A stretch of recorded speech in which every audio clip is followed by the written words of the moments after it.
اعوذ باللہ من الشیطان الرجیم بسم اللہ الرحمن الرحیم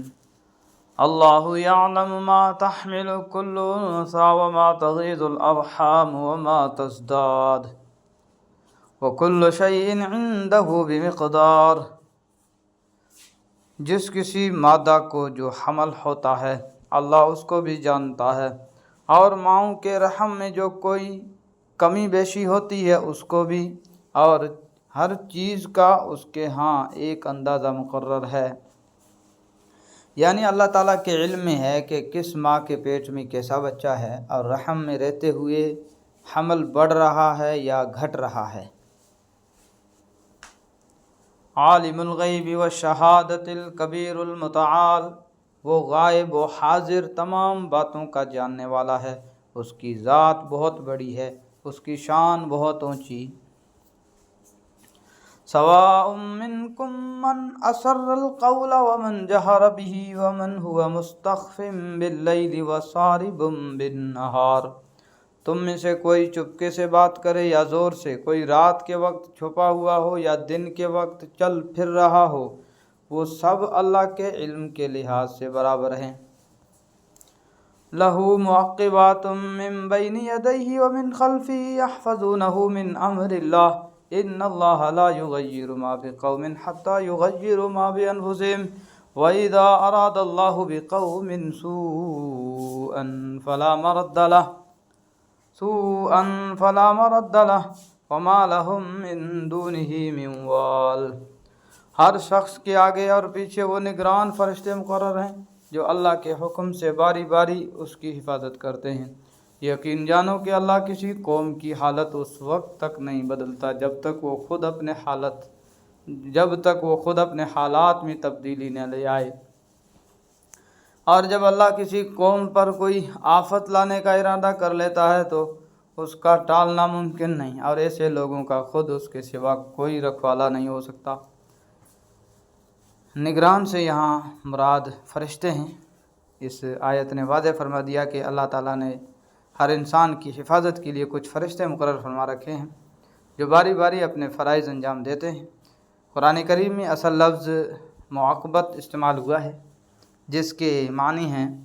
باری باری آنے والے۔ اس کی تفصیل صحیح بخاری کی ایک حدیث میں آئی ہے کہ فرشتوں کی ایک جماعت دن کے وقت انسانوں کی نگرانی پر مامور ہے، اور دوسری جماعت رات کے وقت ان کی حفاظت کرتی ہے۔ ابو داؤد کی ایک روایت میں حضرت علی رضی اللہ عنہ سے مروی ہے کہ یہ فرشتے مختلف حادثات سے انسانوں کی حفاظت کرتے ہیں، البتہ جب اللہ تعالیٰ کا حکم ہی یہ ہو کہ کسی شخص کو کسی تکلیف میں مبتلا کیا جائے تو یہ فرشتے وہاں سے ہٹ جاتے ہیں۔ تفصیل کے لیے دیکھیے معارف القرآن۔ انسانوں کی حفاظت پر جو فرشتے مقرر ہیں اس سے کسی کو یہ غلط فہمی ہو سکتی تھی کہ جب اللہ تعالیٰ نے حفاظت کا یہ انتظام کر رکھا ہے تو انسان کو بے فکر ہو جانا چاہیے اور گناہ ثواب کی پرواہ بھی نہ کرنی چاہیے، کیونکہ یہ فرشتے حفاظت کر لیں گے۔ آیت کے اس حصے میں اس غلط فہمی کو دور کرتے ہوئے فرمایا گیا ہے کہ یوں تو اللہ تعالیٰ کسی قوم کی اچھی حالت کو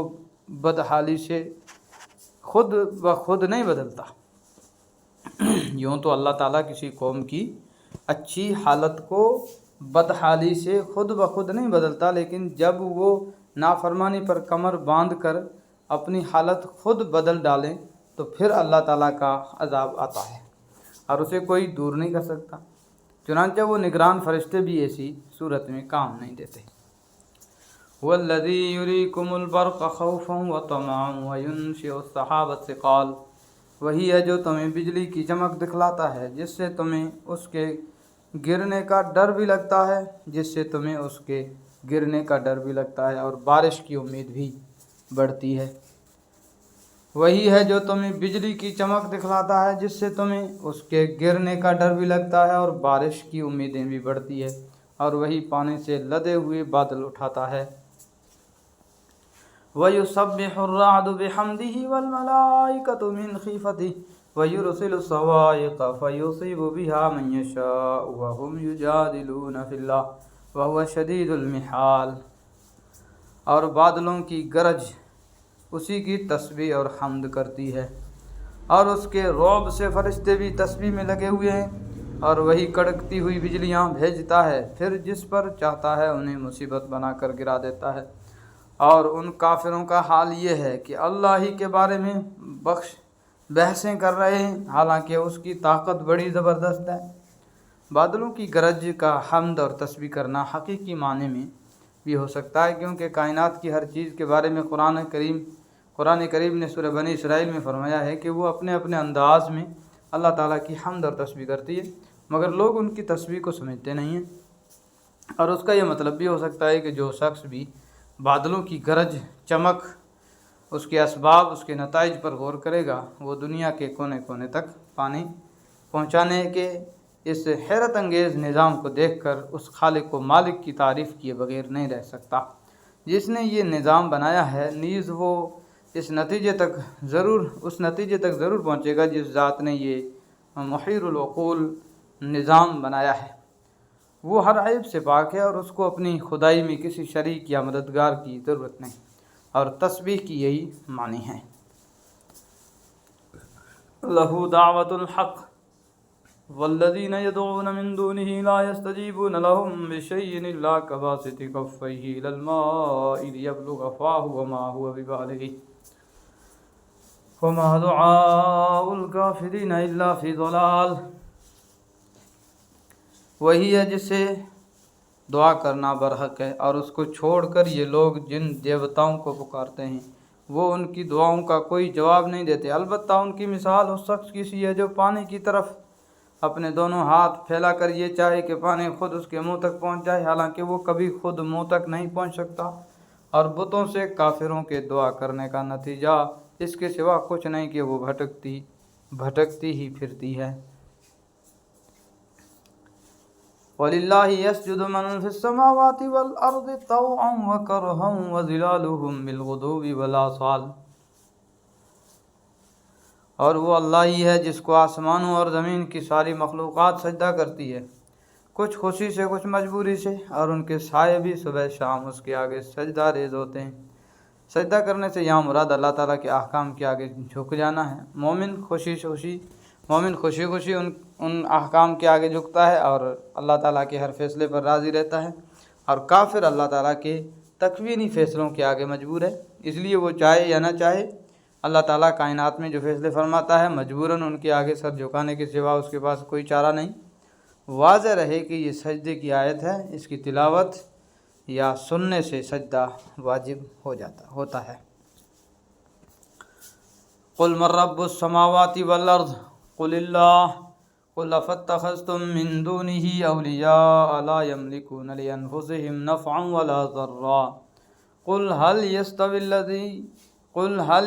الاعمى والبصير ام هل تستوي الظلمات والنور ام جعلوا لله شركاء خلقوا كخلقه فتشابه الخلق عليهم قل الله خالق كل شيء وهو الواحد القهار۔ اے پیغمبر، ان کافروں سے کہو کہ وہ کون ہے جو آسمانوں اور زمین کی پرورش کرتا ہے، کہو کہ وہ اللہ ہے۔ کہو کیا پھر بھی تم نے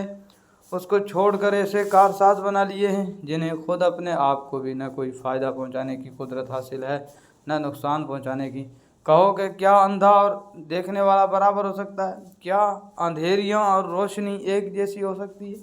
یا ان لوگوں نے اللہ کے ایسے شریک مانے ہوئے ہیں جنہوں نے کوئی چیز اسی طرح پیدا کی ہو جیسے اللہ پیدا کرتا ہے، اور اس وجہ سے کہ ان کو دونوں کی تخلیق ایک جیسی معلوم ہو رہی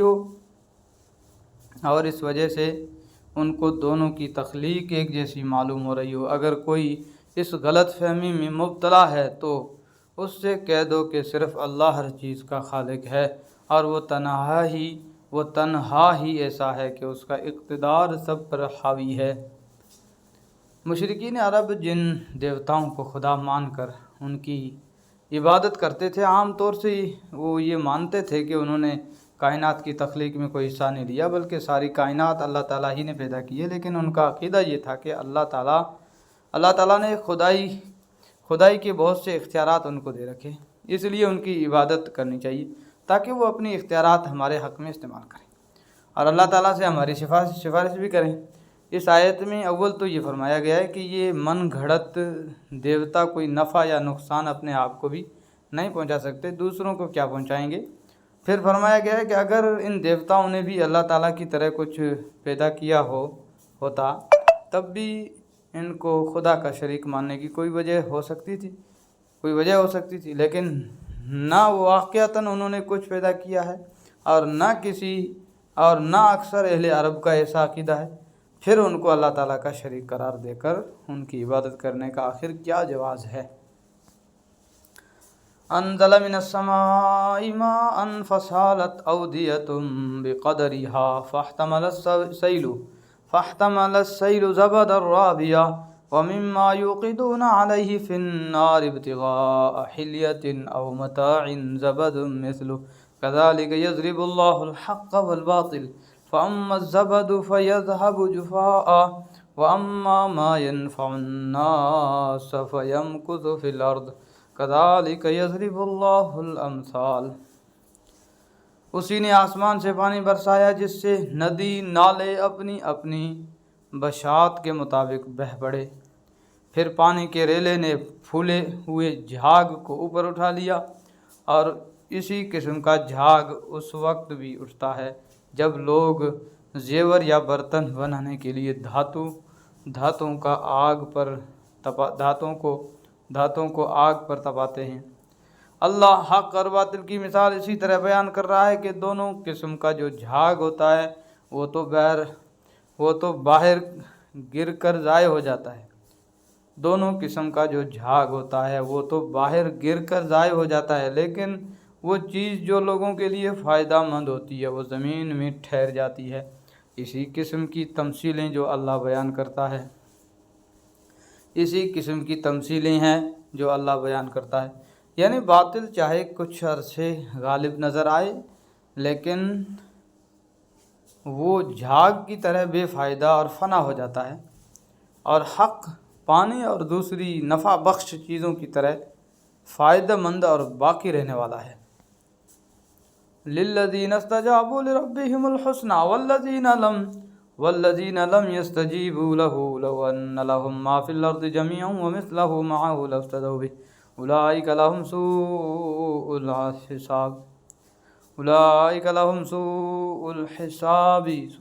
الحساب ومأواهم جہنم